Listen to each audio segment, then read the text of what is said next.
Assalamualaikum warahmatullahi wabarakatuh. Selamat pagi, Sobat Parkesit. Kembali lagi kita di acara talk show, tentunya dengan sejumlah informasi dan inspirasi seputar dunia kesehatan. Kali ini bersama saya Aji Maya Reski Amelia, kita akan membahas seputar kesehatan ginjal, di mana kemarin tanggal 7 Maret baru saja diperingati sebagai Hari Ginjal Sedunia atau World Kidney Day. Sudah bersama saya narasumber kita pada hari ini yaitu Dr. Muhammad Satrio Wirawan, spesialis penyakit dalam. Assalamualaikum dokter. Selamat pagi dokter, apa kabar? Warahmatullahi wabarakatuh. Selamat pagi. Iya dokter, hari ini. Kabar baik. Iya, baik dokter, hari ini kita akan membahas terkait kesehatan ginjal nih dok. Jadi langsung aja ke pertanyaan nih dok ya. Refresh fungsi dan pentingnya organ ginjal nih dok bagi kesehatan tubuh manusia dok. Terima kasih Mbak Maya. Jadi untuk fungsi ginjal sebagai di tubuh manusia ada beberapa fungsi. Yang pertama adalah fungsi untuk membersihkan kotoran atau sampah yang memang harus terbuang dari dalam tubuh. Jadi mungkin kalau dimisalkan seperti pasukan kuning. Jadi di organ tubuh manusia ada dua organ yang fungsinya sebagai membersihkan zat sisa yang harus dikeluarkan. Yang pertama adalah hati dan yang kedua adalah ginjal. Kemudian yang kedua, fungsinya adalah mengatur kadar cairan di dalam tubuh manusia. Apabila kadar cairannya ini berlebihan, maka ginjal ini berfungsi untuk membuang kelebihannya. Demikian juga sebaliknya, apabila ginjal menangkap sinyal bahwa kadar cairan di dalam tubuh manusia ini kurang, maka ginjal akan mengatur supaya pembuangannya akan dibatasin. Kemudian fungsi yang ketiga adalah fungsi hormonal. Jadi ginjal sendiri di organ ginjal itu terdapat produksi untuk hormon, namanya antara lain adalah hormon eritropoietin. Hormon eritropoietin ini berfungsi untuk berkolaborasi dengan sumsum tulang, kemudian dengan organ tubuh yang lain untuk memproduksi sel darah merah. Kemudian fungsi hormonal yang lain itu berkaitan dengan pengaturan elektrolit di dalam tubuh, yang mana kalau kelainan ginjal ini sudah mencapai titik tertentu, maka pengaturan elektrolit ini nanti akan bisa terganggu sehingga akan mengganggu dari organ yang lain. Itu salah satunya fungsi ginjal di tubuh. Kemudian ginjal ini juga tersambung dengan organ-organ yang lain, misalnya seperti jantung, paru, kemudian sistem pembentukan sel darah dan lain-lain, sehingga apabila ada gangguan pada ginjal atau mungkin organ yang lainnya, maka gangguannya akan berdampak pada organ yang lain. Iya dok. Jadi nutrisi atau aktivitas apa saja dok untuk berpengaruh bagi fungsi ginjal pada manusia dok? Ya, terima kasih. Ini dibagi, jadi apakah ginjal itu sedang dalam kondisi sehat atau tidak sehat. Yang kedua, apabila ginjal itu sedang kondisi tidak sehat atau tidak normal, itu nanti akan ada pembagiannya dulu sampai pada tahap mana gangguan ginjal ini. Kemudian kita juga harus mengevaluasi organ-organ yang lain, misalnya jantung, paru. Ini nanti akan menentukan jumlah nutrisi dan kemudian jumlah cairan. Apabila seseorang ini dikatakan sehat, tidak ada gangguan organ sama sekali, normalnya kebutuhan cairan adalah 30 cc per kilogram berat badan. Jadi misalnya berat badannya antara sekitar 50 kg, ya katakanlah kebutuhan cairan dalam sehari semalam sekitar 1.500. Kalau kita bagi dengan cairan dengan gelas isi 250, mungkin paling tidak minimal sekitar 6 sampai 8 gelas sehari. Itu pada kondisi normal, tapi ini terbagi dalam 24 jam. Apabila seseorang ini tadi mempunyai aktivitas yang lebih, misalnya dia berkeringat atau bekerja di luar sehingga mengeluarkan cairan lebih banyak atau resiko dehidrasi, ini tentunya jumlah cairannya yang dikonsumsi dalam sehari lebih banyak lagi. Kemudian apabila seseorang ini sudah terdapat kelainan organ, misalnya fungsi ginjalnya menurun atau bisa juga fungsi jantungnya menurun, maka mungkin perlu pembatasan. Dan ini harus berkonsultasi dengan dokter yang bisa mengevaluasi kira-kira kebutuhan cairannya seberapa. Apabila normal seperti saran saya tadi, jadi terbagi dalam 24 jam paling tidak antara 6 sampai 8 gelas cairan. Cairan ini bisa dalam bentuk air putih, sirup, susu, kuah sayur, tidak terhitung kopi atau mungkin minuman bersoda. Artinya kalau kita ada konsumsi seperti kopi atau minuman bersoda, sebaiknya jumlah cairannya lebih banyak lagi untuk membuang zat sisa dari dua zat tersebut. Terima kasih. Iya dok, jadi kalau dideteksi dini untuk gangguan ginjal itu berarti pemeriksaan kesehatan gitu dok ya. Apakah perlu hanya sebatas kontrol saja atau perlu pemeriksaan penunjang lagi dok? Pada kondisi tubuh yang dalam tanda kutip orang melihat normal atau sehat, untuk melihat apakah ada gangguan ginjal memerlukan pemeriksaan laboratorium, terutama pemeriksaan kencing. Jadi kalau pada pemeriksaan kencing atau urin lengkap ini didapatkan adanya kebocoran protein sejumlah sekian, itu memerlukan pemeriksaan lanjutan. Pemeriksaan kencing ini tadi, normalnya protein itu kan merupakan molekul yang besar yang seharusnya dia tidak terbuang dalam kencing. Pada kondisi tertentu dia bisa akan terdeteksi di kencing. Kalau pada orang normal paling sering pada kondisi sedang dehidrasi atau kondisi sedang capek sekali, dia akan muncul protein itu sekitar positif 1 di kencing. Tapi normalnya kalau dia sudah teratasi kondisinya, misalnya tidak dehidrasi lagi, tidak capek, nanti sudah tidak terdeteksi. Tetapi kalau protein ini terdeteksi secara konsisten di dalam buang air kecilnya, berarti memang ada masalah pada ginjal ini. Ini pada orang yang sehat. Pada orang yang tidak sehat atau misalnya contohnya adalah kencing manis gitu, maupun darah tinggi atau ada sakit jantung, ini adalah ada dia penyakit ini, batu ginjal. Ini adalah 3 penyakit terbanyak yang menyebabkan penurunan fungsi ginjal. 3 penyakit ini juga sama ada derajatnya, mulai derajat yang ringan, sedang maupun berat. Kalau pada derajat yang ringan, dia kebanyakan tidak menyebabkan penurunan fungsi ginjal. Tetapi kita harus melakukan screening atau pemeriksaan secara berkala, apakah sudah mulai ada gangguan fungsi ginjal dari ketiga penyakit ini. Salah satunya dengan pemeriksaan tadi, urin lengkap tadi. Kemudian yang kedua, apabila kita dapatkan gejala-gejala yang lain, bisa dilanjutkan pemeriksaan darah. Biasanya keluhan atau gejalanya itu seperti apa ya dok? Fungsi ginjal ini akan menunjukkan gejala apabila gangguannya sudah mungkin sedang sampai agak berat ya. Mungkin kesulitannya di situ. Kalau dia gejalanya ringan, agak jarang menimbulkan gejala. Dan gejalanya ini tadi mungkin hampir mirip-mirip dengan penyakit yang lain. Misalnya pada gangguan jantung yang sama-sama bengkak itu tadi.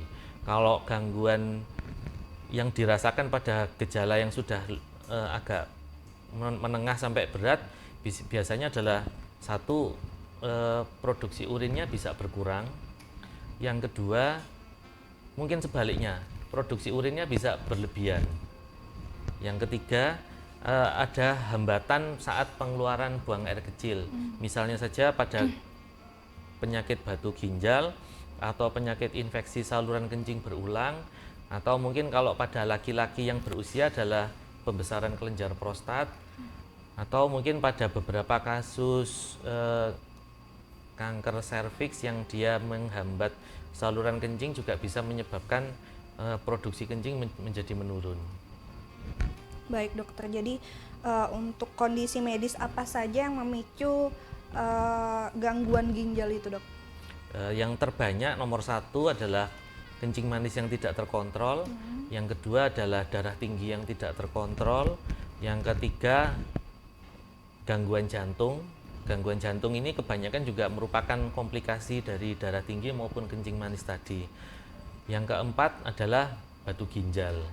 Kemudian yang kelima ini adalah gangguan penyakit autoimun, khususnya pada perempuan, jadi pada penyakit lupus dan lain-lain.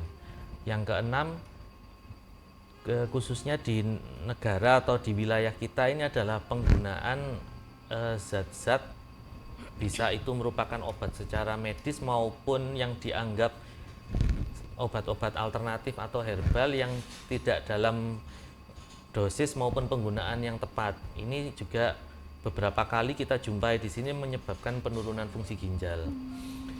Kemudian yang terakhir adalah penggunaan zat-zat misalnya ini alkohol yang oplosan ya, yang kita jumpai saat ini di sini. Kemudian penggunaan narkoba. Narkobanya ini karena di lapangan mungkin ragam jumlah, kemudian campurannya sudah beragam sekali sehingga pada beberapa kasus yang terpaksa harus kita rawat di sini sampai menyebabkan penurunan dari fungsi ginjal yang cukup berat.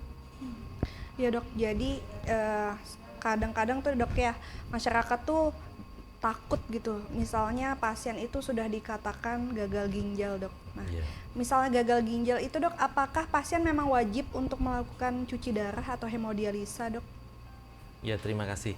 Jadi memang terminologi kata-kata gagal ginjal itu bukan hal yang ringan ya, bukan hal yang ringan untuk pasien maupun keluarganya, tapi sebenarnya untuk kami dari medis, dokter, perawat itu juga bukan hal yang mudah. Jadi kita menerjemahkan dari terminologi asing, jadi bahwa gagal ginjal ini ketidakmampuan ginjal untuk melaksanakan fungsi.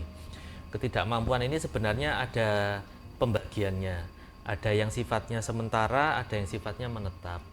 Kemudian yang sifatnya menetap ini juga ada tingkatan-tingkatannya. Jadi gagal ginjal stadium 1, 2, 3, 4, dan 5. Masing-masing dari gagal ginjal ini baik yang sifatnya sementara maupun menetap, kemudian stadium 1 sampai 5 ini mempunyai pengelolaan yang berbeda.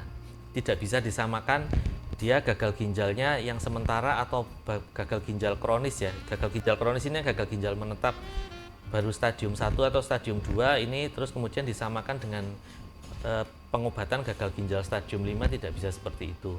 Demikian juga sebaliknya, apabila seseorang ini sudah divonis dia gangguan ginjalnya stadium akhir atau stadium 5, tidak bisa dia cara tata laksana pengobatan, cairan, makanannya sama dengan gagal ginjal akut atau gagal ginjal kronis stadium 1. Ini memerlukan evaluasi.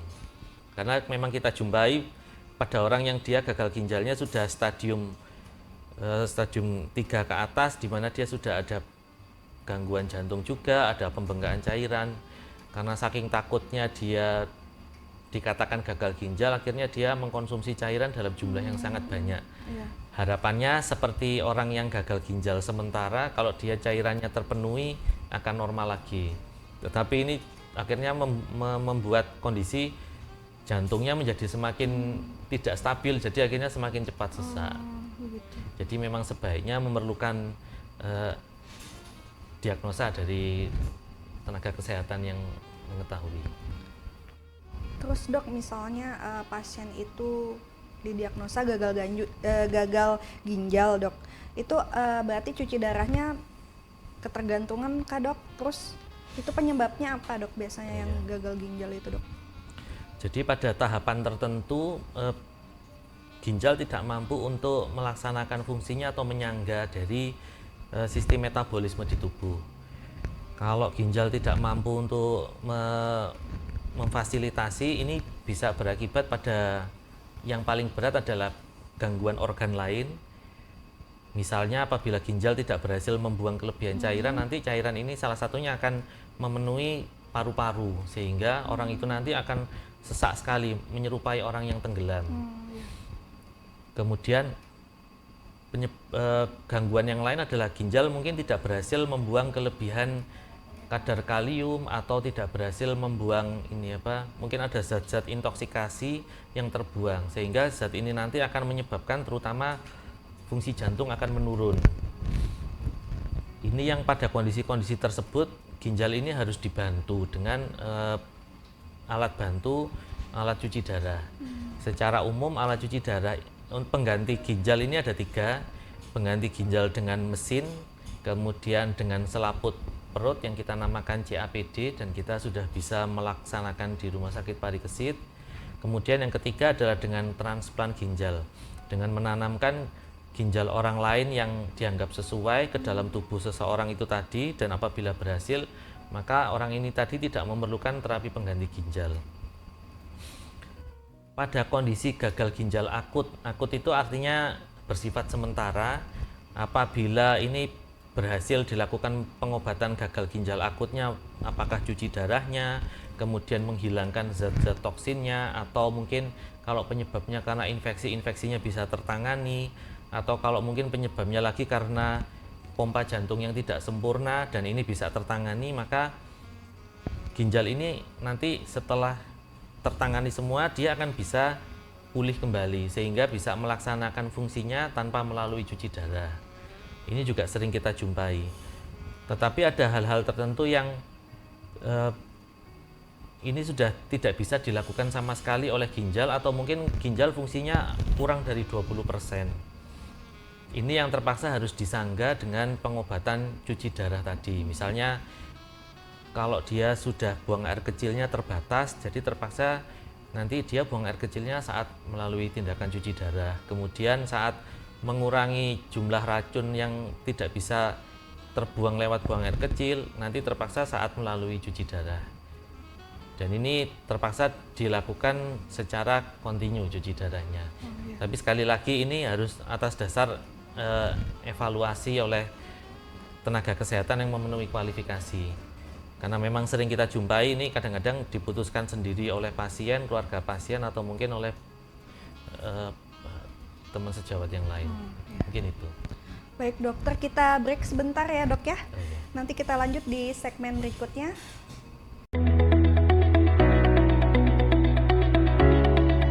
Kini, Rumah Sakit Umum Daerah Haji Muhammad Parikesit memberikan kemudahan bagi Anda. Anda tidak perlu antri dan menunggu lama untuk mendapatkan obat di instalasi rawat jalan. Sobat Parikesit, layanan antar obat Parikesit. Layanan lebih nyaman, tanpa antri, dan obat diantar langsung ke rumah Anda. Tarif dan syarat ketentuan berlaku. Untuk informasi lebih lanjut, segera hubungi call center Depo Rawat Jalan 0813 4614 5900 atau kunjungi Depo Farmasi Rawat Jalan, Gedung Merak, lantai dasar. Sobat Parikesit, layanan antar obat Parikesit.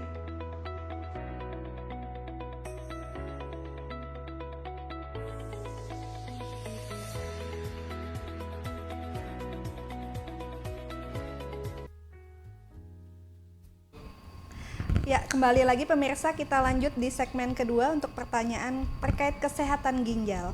Baik dok, lanjut dok. Ya dok, jadi misalnya nih pasien udah terganggu ginjalnya dok, apakah pasien perlu mengonsumsi vitamin atau obat-obat tertentu dok?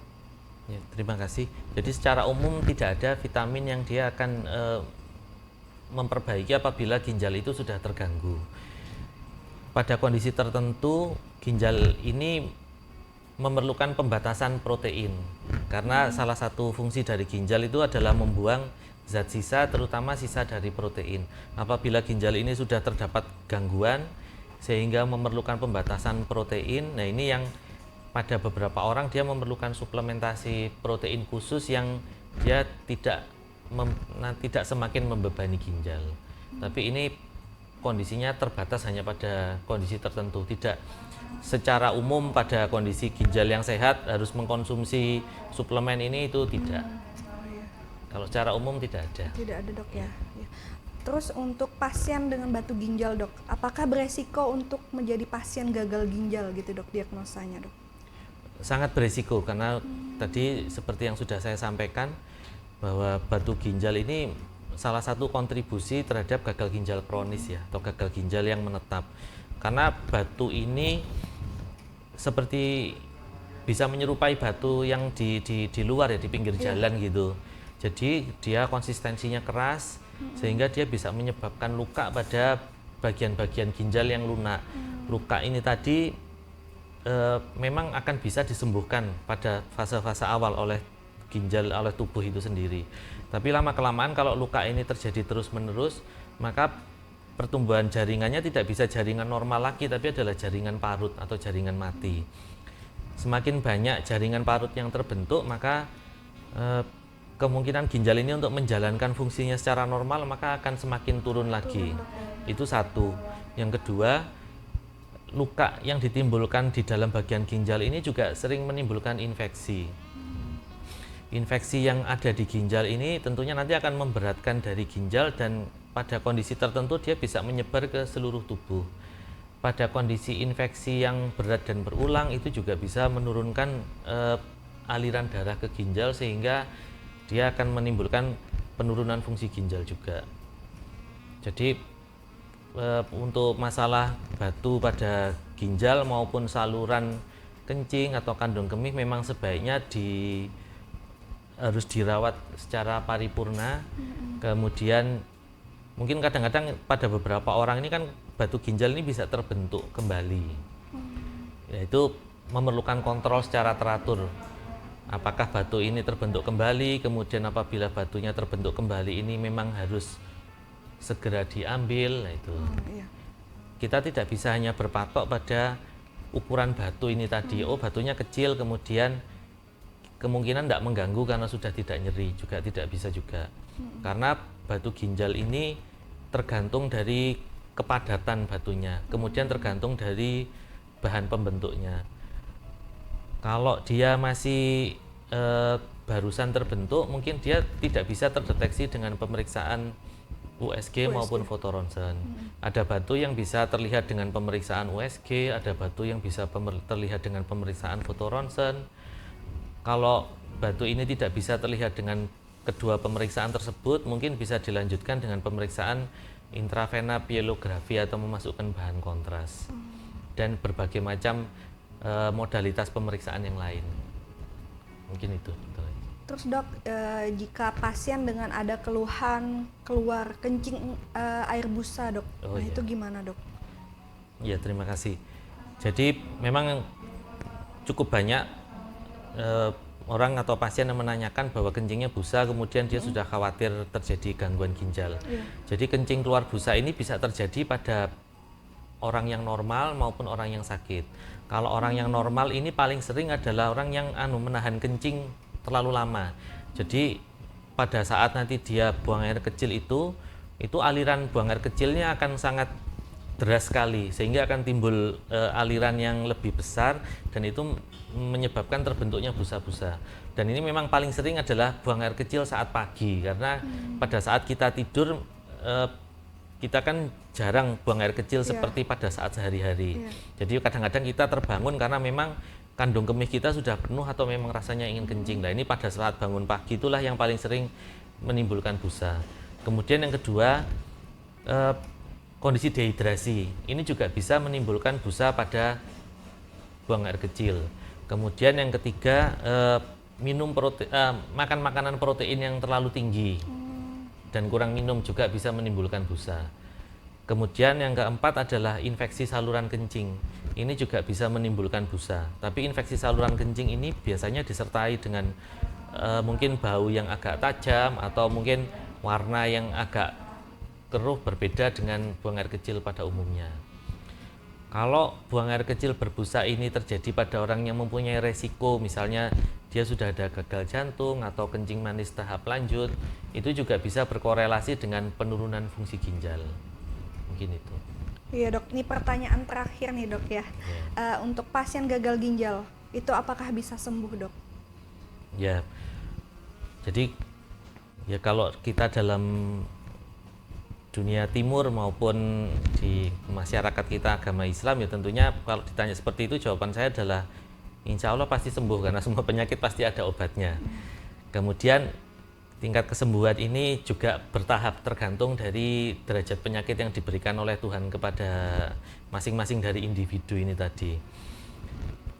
Kalau misalnya dia tahapannya sedang gagal ginjal akut atau sementara dan tidak ada faktor resiko lainnya, jadi kemungkinan dia untuk sembuh sama sekali tidak sampai cuci darah kembali itu masih besar. Kemudian pada tahapan selanjutnya, jadi ada yang dia mungkin sudah terpaksa mengalami gagal ginjal kronis karena komplikasi dari penyakitnya, mungkin dia stadium 2, stadium 3. Dengan pengobatan dia akhirnya bisa kembali menjadi gagal ginjal kronis stadium 1. Tidak bisa kembali normal, tapi paling tidak dari derajat kita bisa menahan atau mengerem laju itu tadi. Kemudian misalnya dia memasuki gagal ginjal stadium 3, 4 atau 5, itu mungkin target kita adalah kalau bisa sih yang bersangkutan tidak jatuh dalam cuci darah. Atau mungkin kalau terpaksa dia menjalani cuci darah, mungkin kalau bisa gagal ginjal kronisnya ini stadiumnya nanti naik ke stadium 3 atau 4, mungkin cuci darahnya bisa dihentikan atau ditunda untuk sementara sambil terus dievaluasi. Kalau memang dia memasuki tahap gagal ginjal stadium 5 yang memerlukan cuci darah, ya sebaiknya memang secara ikhtiarnya kita lakukan tindakan cuci darah. Karena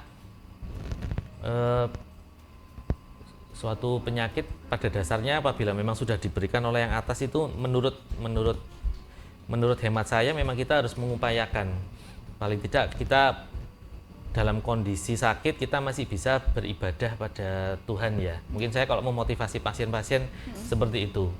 Soalnya kalau misalnya sakit kemudian nafasnya sesak atau mual muntah terus, ini tentunya untuk berkomunikasi, beribadah juga akan terganggu. Iya. Kalau misalnya ada suatu upaya sehingga misalnya mual muntah atau mungkin sesaknya bisa berkurang sehingga bisa melakukan ibadah lagi, kan lumayan gitu loh. Itu Iya. dalam hemat saya kepada pasien seperti itu. Jadi Mungkin support juga penting banget ya, Dok, ya? sangat-sangat penting sekali. Soalnya ada beberapa kondisi ya karena yang bersangkutan ini belum bisa menerima kondisi bahwa yang bersangkutan harus terpaksa cuci darah atau mungkin keluarganya sehingga dia akhirnya menunda-nunda suatu tindakan ini tadi. Dan ini menimbulkan dampak yang agak panjang untuk pasien ini tadi. Beberapa pasien akhirnya dia berkenan dan keluarganya berkenan untuk dilakukan tindakan cuci darah, kemudian membaik. Bahkan beberapa pasien kami ini mampu menjalankan umroh. Alhamdulillah. Ya itu luar biasa itu ya. Jadi memang ada beberapa pasien juga mungkin karena kondisinya sudah tahapan lanjut sehingga akhirnya berkenan untuk tindakan cuci darah, tapi karena tindakan sudah tahapannya lanjut untuk memperbaikinya ini memerlukan waktu yang lebih panjang lagi. Mungkin itu. Terima kasih, Dokter. Sama-sama. Baik pemirsa, menarik sekali ya pembahasan kita hari ini terkait kesehatan ginjal bersama Dr. Muhammad Satrio Wirawan, spesialis penyakit dalam. Jadi untuk pemirsa dan keluarga yang memiliki keluhan seperti yang disampaikan oleh Dr. Satrio tadi, bisa langsung periksa kesehatan di Rumah Sakit Aji Muhammad Parikesit. Ya dokter, waktu kita sudah di penghujung acara. Terima kasih banyak dokter waktu dan informasinya untuk Terima kasih. pemirsa. Ya, makasih, Terima kasih sama-sama. dokter. Ya, dan usai sudah acara kita pada hari ini, saya Maya dan Dr. Satrio mohon undur diri dulu. Sampai jumpa di talk show berikutnya. Wassalamualaikum warahmatullahi wabarakatuh. Selamat pagi. Waalaikumsalam warahmatullahi wabarakatuh.